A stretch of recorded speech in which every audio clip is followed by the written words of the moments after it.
quick guide to use the LED steering wheel.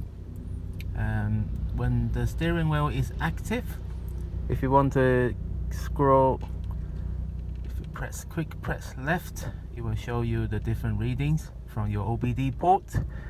At any time, if you long press the left button, this one, press and hold, it will take you into the menus, and then you can press left or right button to scroll to the left or right, for example. And then if you want to go into the settings, you long press the right button, press and hold, and you take you to the sub menus where you can find all the other options, such as the shift lights, RPMs, version information, brightness, etc, etc. In any sub menus, you quick press left or right to scroll to the options you want to see, and then under any sub menus you can long press the right button to confirm.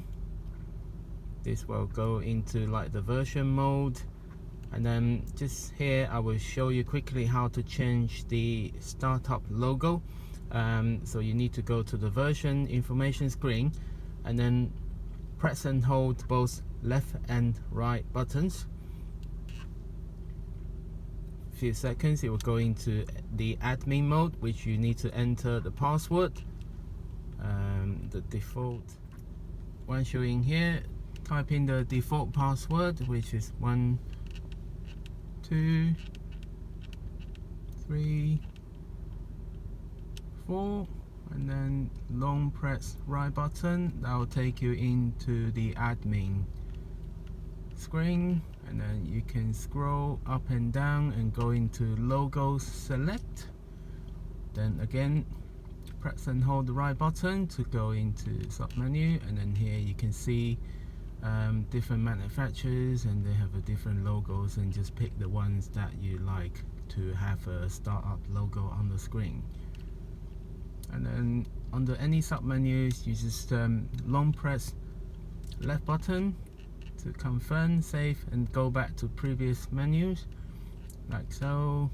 Let's go back, and then go back to your original menus here. And then if you want to go back to the display mode, which is the farthest left one, and then you hold and press the right button to confirm, and that will take you back to your original display mode back here. Thank you very much.